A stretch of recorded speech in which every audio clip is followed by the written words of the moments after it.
রাহি রান্নাঘরে এসে ভাবতে থাকে কিভাবে পিসি ঠাম্মার মনের মতো রান্নাগুলো করবে, কারণ সে এই রান্নাগুলোর নামই কখনো শোনেনি। কিন্তু সে চেষ্টা করতে থাকে। অপরদিকে রাহুল লাক্সকে বাইরে নিয়ে আসার বলে, তোকে এখানে ডেকেছি কারণ আমার চিন্তা হচ্ছে রাহিকে নিয়ে। লাক্স বলে, সে কি, তুই হঠাৎ বৌদিদির কথা এত ভাবছিস, কি চলছে?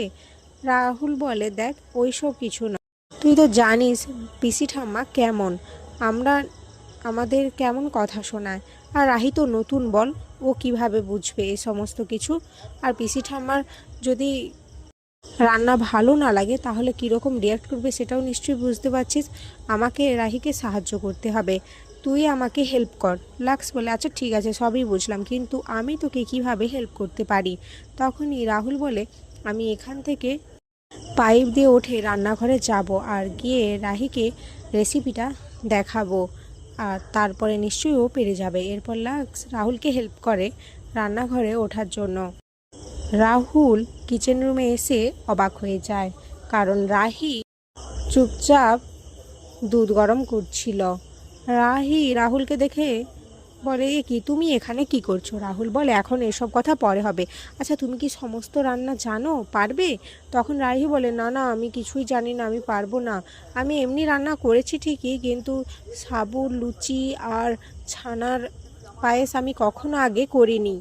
রাহুল বলে, ঠিক আছে, এই ফোনে আমি রেসিপিটা চালু করে দিচ্ছি, তুমি ট্রাই করো। তখন রাহি বলে, হ্যাঁ হ্যাঁ, আমি পারবো তাহলে। এরপর রাহুল আর রাহি দুজন মিলে রান্না করতে থাকে। অপরদিকে তিতলি হোস্টেল থেকে পালিয়ে একটা রেস্টুরেন্টে চলে আসে। সেখানে একের পর এক খাওয়ার অর্ডার দিতে থাকে আর খাবার খেতে থাকে, কিন্তু যখনই বিল দিতে যাবে দেখে তার কাছে ক্যাশ নেই, আর অনলাইনেও তার কাছে অত টাকা নেই। এরপর রাহিকে বারবার ফোন করতে থাকে তিতলি, কিন্তু রাহির ফোনটা ভেঙে যাওয়াতে বারবার অফ বলতে থাকে। তিতলি ভাবে, না না, কিছু একটা করতে হবে, নাহলে এখানে তাকে সবার সামনে ইনসাল্ট হতে হবে। তাই তিতলি তার মাকে ফোন করে। রাহির মা তিতলির ফোন পেয়ে খুবই খুশি হয়ে যায়, তিতলিকে বলে, কেমন আছি, কি করছিস? কিন্তু তিতলি কোনো কথার উত্তর দেয় না। তিতলি বলে, তুমি ইমিডিয়েট একটা জায়গায় চলে আসো, আর সেখানে আমরা মিট আপ করবো। রাহির মাও রাজি হয়ে যায়। এরপর তিতলি বলে, কিছু ক্যাশ সাথে করে নিয়ে আসার কথা। রাহির মা এরপর কিছু ক্যাশ নিয়ে তিতলির সাথে দেখা করার জন্য রেস্টুরেন্টে আসে। তিতলি তার মায়ের থেকে টাকাগুলো নিয়ে ওখান থেকে একটা ক্যাব বুক করে চলে যায়। এদিকে রাহির মা অবাক হয়ে যায়, ভাবে, মেয়েটা কি করছে আমি কিছুই বুঝতে পারছি না। ও আমাকে ডাকলো অথচ কোনো কিছু জানালো না, ও এখনও বাইরের জগৎ সম্পর্কে কিছুই জানে না। আমার টেনশনে মাথা কাটা যাচ্ছে। এদিকে রাহির ফোনটাও লাগছে না, আমি কি করব কিছুই ভেবে পাচ্ছি না। না না, আমার মনে হয় রাহুলের সাথে একবার আমাকে যোগাযোগ করতে হবে। অপরদিকে রাহি আর রাহুল একসাথে রান্না করতে থাকে। তখনই রাহুল আর রাহির সাথে ধাক্কা লেগে বাসন পড়ে যায়, যেটার আওয়াজ পেয়ে বাড়ির সকলে ওখানে চলে আসে আর রাহুল লুকিয়ে পড়ে। পিসি ঠাম্মা বলে, এ কি মেয়ে, তুমি এগুলো কি করছো, এখনও রান্না হয়নি?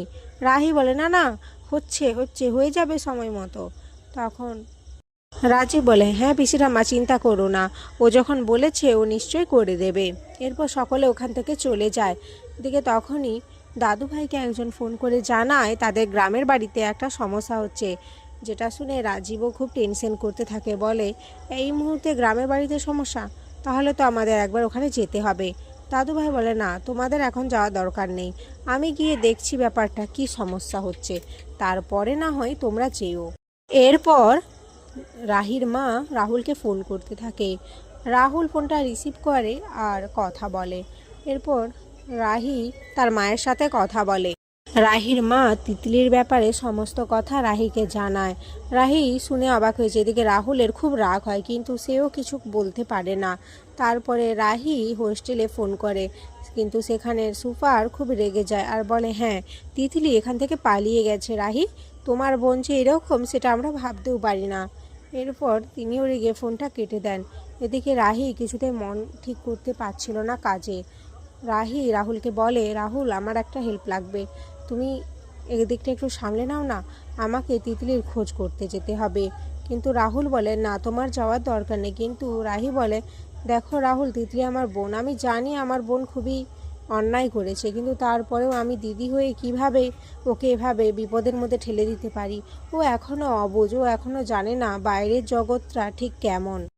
রাহুল বলে, ঠিক আছে, তাহলে আমিও তোমার সাথে যাব। তখন রাহি বলে, আচ্ছা তুমি এখনও তিতলিকে ভালোবাসো তাই না? রাহুল বলে, না, তুমি ভুল ভাবছো। যে মানুষটার জন্য আমার জীবনটা শেষ হয়ে গেল, যে মানুষটা আমার মান সম্মানের কথা ভাবলো না, তাকে আমি ভালোবাসতে পারি না। আমি যাচ্ছি শুধুমাত্র তোমার জন্য। তোমার প্রতি আমার কিছু কর্তব্য দায়িত্ব রয়েছে, যেগুলো আমি অস্বীকার করতে পারি না। এরপর রাহি রাহুলের দিকে একদৃষ্টিতে তাকিয়ে থাকে। আর এখানেই আজকের পর্ব শেষ হয়ে যায়। তো বন্ধুরা, তোমাদের কি মনে হয় রাহুল আর রাহি কি একসাথে হয়ে যাবে? কমেন্টসে জানাও।